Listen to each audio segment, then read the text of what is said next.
Hello noble ones and welcome to Metatron's Academy. So today I found something really interesting, check this out. So what we're going to do is watch and analyze two specific recordings, both belonging to the late Queen Elizabeth. The first one being the Christmas broadcast from 1957, look at her. And the second one being the Queen's Christmas message, but this time from 2021. The question is, how different is her accent, pronunciation and in general parlance going to be considering the 70 years of distance? Well, without further ado, let's check it out. Happy Christmas. 25 years ago, my grandfather broadcast the first of these Christmas messages. Today is another landmark, because television has made it possible for many of you to see me in your homes on Christmas Day. My own family often gather round to watch television, as they are at this moment, and that is how I imagine you now. Excellent. I already have so much to say. Okay, so first and foremost, the three things that I noticed. Thing number one, notice her vowel at the very beginning. Happy Christmas. Happy Christmas. Did you notice that it sounds happy, not happy? Now, of course, in England, there are lots of different accents, but this sounds really old. In fact, it's a characteristic of how usually English is taught outside of the United Kingdom. This is not really common anymore. I think most people would say happy these days, at least in the UK. Yet there are plenty of countries that have maintained a sort of more conservative linguistic position on this. And in fact, Australian accents, South African accents still have this kind of pronunciation. So do the Kiwis in New Zealand. I am actually thrilled to see the 2021 recording and see if she still says happy or if she says happy. Second thing. 25 years ago, my grandfather broadcast the first of these Christmas messages. Messages. Her E is very close. Messages rather than messages. Today is another. Today, did you notice it's like today, not a full diphthong. She doesn't go into today, it's more today. The landmark. Landmark rather than landmark. Man, this is fascinating. Television has made it possible for many of you to see me in your homes on Christmas Day. What an invention, television. And once again, Christmas Day. My own family often gather round to watch. Often. Did you notice that? She's not saying often, she's saying often. Now, given she's the queen, so it's not like we should expect not just the population to speak like this, but I would say that 1950s very upper class received pronunciation. I mean, this is the Queen's English, of course, for obvious reason.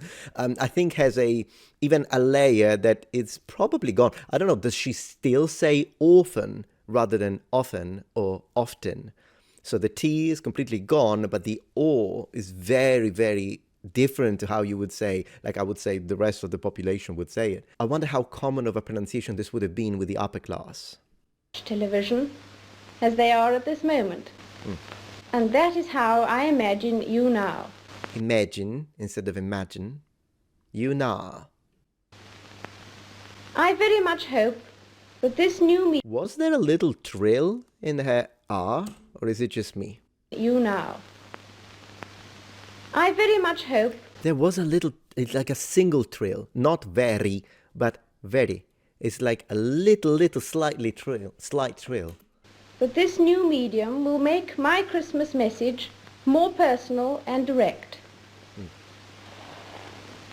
It's inevitable that I should seem a rather remote figure to many of you, a successor to the kings and queens of history. History instead of history. History, history, history. Someone whose face may be familiar in newspapers and films, but who never really touches your personal lives. Lives. That's once again the posh, yeah. But now, at least for a few minutes, I welcome you to the peace of my own home. Thank you. That it's possible for some of you to see me today Note again today. is just another example of the speed at which things are changing all around us. Tell me about it. Because of these changes, I'm not surprised that many people feel lost and unable to decide what to hold on to and what to discard. Lost instead of lost. Man, I really hope that in the other recording she uses the same word. But once again, orphan, which kind of sounds like the often, kind of sounds like a child without parents, the way she's pronouncing it. And then now she's applying the same vowel quality to lost, instead of lost. How to take advantage of the new life without losing the best of the old. Best. But it's not the new inventions which are the difficulty. Did you see that? Difficulty, not difficulty. Difficulty. The trouble is caused by unthinking people who carelessly throw away ageless ideals as if they were old and outworn machinery. They would have religion thrown aside, morality in personal and public life made meaningless, honesty counted as foolishness, and self-interest set up in place of self-restraint. Restraint. I love how she fully pronounces her T's. I mean, of course, if the Queen doesn't pronounce the freaking T's, who's going to pronounce them? But still, tea time. At this critical moment in our history, we will certainly lose the trust and respect of the world if we just abandon those fundamental principles which guided the men and women who built the greatness of this country and Commonwealth. Once again, she uses the very closed respect. This is still found in Kiwi accents, by the way, very common in fact. It's a remnant of an older accent. Today, we need a special kind of courage. Not the kind needed in battle, but a kind which makes us stand up for everything that we know is right, everything that is true and honest. We need the kind of courage that can withstand the subtle corruption of the cynics, so that we can show the world that we are not afraid of the future.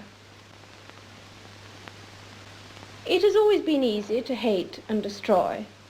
True. To build and to cherish is much more difficult. That's why we can take a pride in the new Commonwealth we are building. This year, Ghana and Malaya joined our brotherhood. Both these countries are entirely self-governing. Both achieved their new status amicably and peacefully. Man, we'll have to listen. If you're interested in this, let me know in the comments right now. Pause the video. If you're interested, I'm going to listen to her father, the king. Because when he recorded his Christmas message, there was still a British Empire. That's going to be mind-blowing. This advance is a wonderful tribute to the efforts of men of goodwill who have worked together as friends. And I welcome these two countries with all my heart.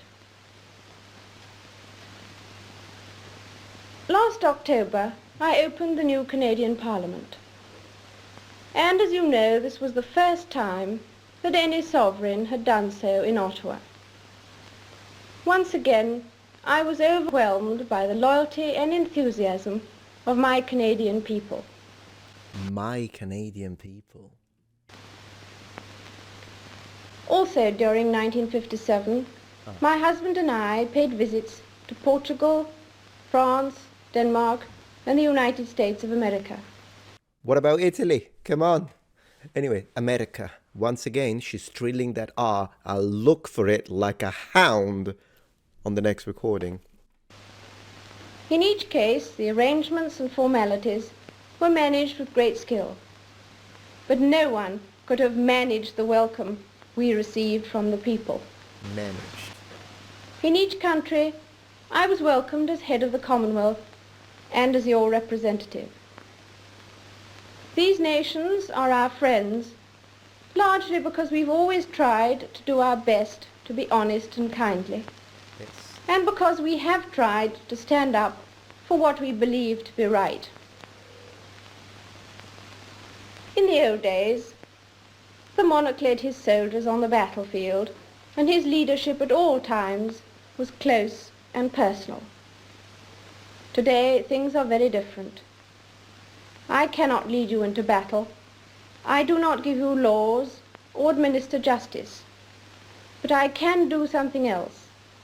I can give you my heart and my devotion to these old islands and to all the peoples of our brotherhood of nations. Could you imagine the royals leading into battle like Marine Corps? I believe in our qualities and in our strength. I believe that together we can set an example to the world which will encourage upright people everywhere. I would like to read you a few lines from Pilgrim's Progress. Please. Because I'm sure we can say, with Mr. Valiant for truth, these words. Though with great difficulty I am got hither, yet now I do not repent me of all the trouble I have been at to arrive where I am. My sword I give to him that shall succeed me in my pilgrimage, and my courage and skill to him that can get it. Get it. I actually found her accent in general, of course, it sounds really old school. I find it very pleasant to the ear. It is very, very articulate, harmonic almost. And of course, the way she's dressed is really old school as well. Although then again, says the guy who's wearing a late 15th century arming doublet based on the paintings by Piero della Francesca in Tuscany. This is medieval clothing. So I guess hers is futuristic. Man, everything is perspective in life, isn't it? My marks and scars I carry with me, to be a witness for me, that I have fought his battles, who now will be my rewarder. Battles, rewarder. I hope that 1958 may bring you God's blessing and all the things you long for. Amen. And so I wish you all, young and old, wherever you may be, all the fun and enjoyment and the peace of a very happy Christmas. Very happy Christmas. Wow. Very happy Christmas. All right, let's go to, you ready to jump into a time machine? Here we are. 2021, ladies and gentlemen. Let's go. Although it's a time of great happiness and good cheer for many, Happiness. Christmas can be hard for those who have lost loved ones. So lost, God, I'm so glad it came up. It's not lost anymore. It's lost. First vowel evolution. She changed. This year especially, I understand why. Understand? But for me, in the months since the death of my beloved Philip, I have drawn great comfort from the warmth and affection of the many tributes to his life and work, from around the country, the Commonwealth. She still says country rather than country. So she maintained that one. Her short vowels have changed when she goes to happiness instead of happiness. Like that has changed. And the world. His sense of service, intellectual curiosity, and capacity to squeeze fun out of any situation. All right, so another thing I need to notice, she's maintaining the Y as a half-pronounced vowel when it's at the end of a sentence, but in between, it seems to be simplified into a E, so capacity instead of capacity. So I think if that's how it's become. So it's still a little bit there. It could also be that there isn't necessarily a pattern, and maybe it's just something that comes back on and off, depending. That's also a possibility, but we'll see if I'm guessing right. Were all irrepressible. That mischievous, inquiring twinkle was as bright at the end as when I first set eyes on him. But life, of course, consists of final partings as well as first meetings. And as much as I and my family miss him... Family. In 1957, she would have said family, or maybe even family. I know he would want us to enjoy Christmas. Yeah. We felt his presence as we, like millions around the world, readied ourselves for Christmas. Ooh, Reddit mentioned. Which subreddit? What a swampland. While COVID again means we can't celebrate quite as we may have wished, we can still enjoy the many happy traditions. Happy. be it the singing of carols, as long as the tune is well known, decorating the tree, giving and receiving presents, or watching a favourite film where we already know the ending. It's no surprise that families so often treasure their She maintained orphan. Man, that's just 70 years of preservation right there. Orphan. Christmas routines. We see our own children and their families embrace the roles, traditions, and values that mean so much to us, as these are passed from one generation to the next, sometimes being updated for changing times. I see it in my own family, and it is a source of great happiness. Family. So even in between, there was a pause though. Prince Philip was always mindful of this sense of passing the baton. That's why Now she said battle.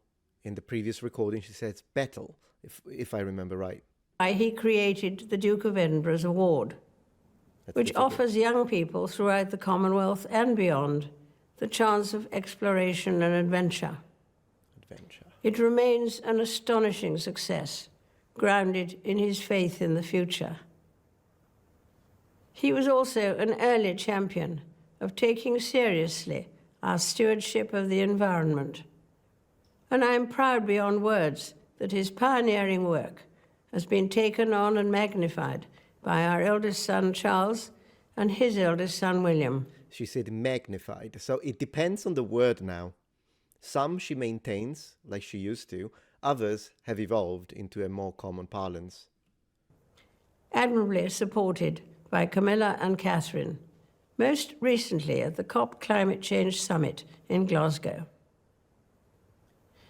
Next summer, we look forward to the Commonwealth Games.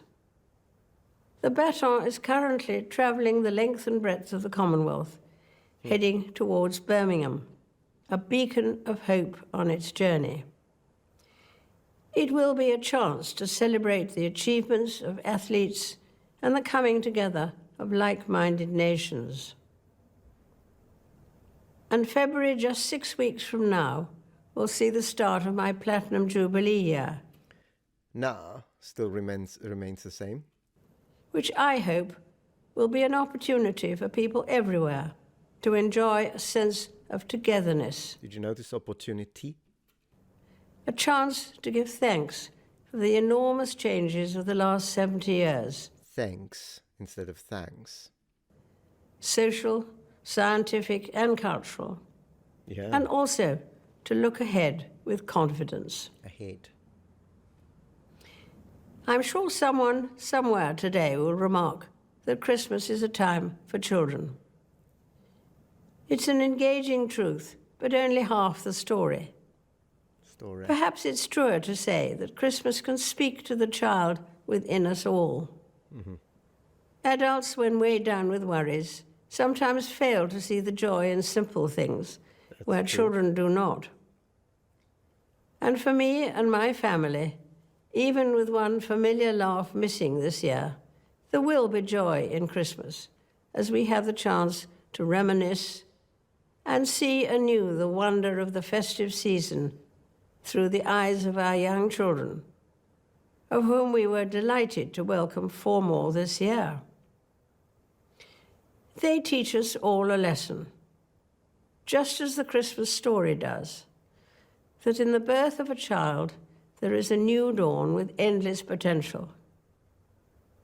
It is this simplicity of the Christmas story that makes it so universally appealing. Makes. I wonder if in the 50s she would have said makes. Simple happenings that form the starting point of the life of Jesus, a man whose teachings have been handed down from generation to generation and have been the bedrock of my faith. His birth marked a new beginning. As the carol says, the hopes and fears of all the years are met in thee tonight. Interesting how she had fears of all the years. I would have said fears. Well, I guess fears of all the years. Yeah, I guess they do rhyme. Yeah. I wish you all a very happy Christmas. Thank you. Oh, how did she say happy? Right. I wish you all a very happy Christmas. Very happy Christmas. That has changed from very happy, happy, happy Christmas. Well, thank you, Your Highness. I mean, yes. So, yeah, this was a fascinating journey. So, which of the two accents, I guess, definitely a big change. Although she had preserved some of her old school ways of pronouncing. You could also see that there was a little bit of a shift, but not as much as you would expect, in fact. Anyways, yeah, no, this was fantastic. I have to say, I kind of like the 1957 one more. I like it more. What can I say? I'm an old school guy. But anyways, let me know what you think. Let me know in the comments. Thank you very much for joining Meta John's Academy. See you tomorrow.